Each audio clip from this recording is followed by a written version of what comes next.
Na ili Mheshimiwa Mwenyekiti, ushauri wangu, ningeendelea kuiomba serikali kuendelea kuangalia uwekezaji mkubwa kupeleka watumishi kwenye maeneo ambako serikali imewekeza fedha kwa maana ya kuboresha afya za Watanzania. Tunavyo vituo vya afya vingi. Mathalan kwa wilaya ya Kaliua tuna hospitali ya wilaya, lakini tunavyo vituo vya afya 8 vinavyotoa huduma na zahanati 47. Hali hiyo ukienda kwenye uhalisia wa watumishi unaweza ukaona namna gani shida kubwa ya wananchi wanavyohangaika kuweza kuwapata watumishi. Na nipongeze tu namna ambavyo watumishi wanajituma kufanya kazi.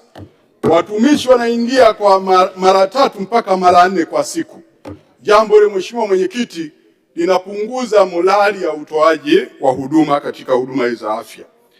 Kwa hiyo niendelee kuiomba serikali yangu ione namna ya kuongeza watumishi kwenye vituo vya afya na hospitali zetu. Lakini Mheshimiwa Mwenyekiti, katika jimbo la Uliankuru ninavyo vituo vya afya vinavyotoa huduma viko 6. Umbali wa kutoka jimbo la Uliankuru kwenda makao makuu ya wilaya ukitokea kijiji cha Blela ni kilomita 190.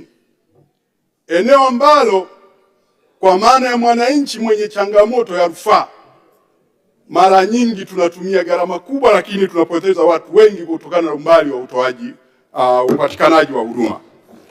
Niombe serikali yangu pendwa Daktari Samia Suluhu Hassan, na kwanza kukipandisha hadhi kituo cha afya cha Uliankuru ili kiweze kuwa na hadhi sawa na hospitali ya wilaya, ili kupunguza umbali wa kusafirisha wagonjwa kupeleka umbali wa zaidi ya kilomita 190.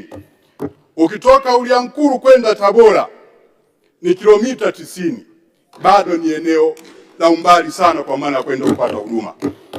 Kwa wastani kituo cha afya cha Uliankuru kinatoa rufaa kwa mwezi si kuanzia wagonjwa 20, lakini chenyewe kinapokea wagonjwa 20 kutoka kwenye zahanati kwa wastani kwa mwezi. Kwa hiyo tunaweza tukaona namna ambavyo kituo cha afya hiki kilivyo busy na hilo eneo. Lakini Mheshimiwa Mwenyekiti, jimbo la Uliankuru linao wakazi 283,537. Idadi hii bado ni kubwa. Kwa hiyo ombi langu la kwanza ni hilo. Lakini niendelee kuishukuru serikali ya Daktari Samia Suluhu Hassan. Wiki 2 zilizopita tumepokea milioni 675.5 kwa ajili ya ujenzi, uongezaji wa majengo kwenye kituo cha afya cha Mwongozo. Nashukuru sana, hongereni sana serikali na wizara kwa kutuona kwa hilo. Lakini hiyo haitoshi.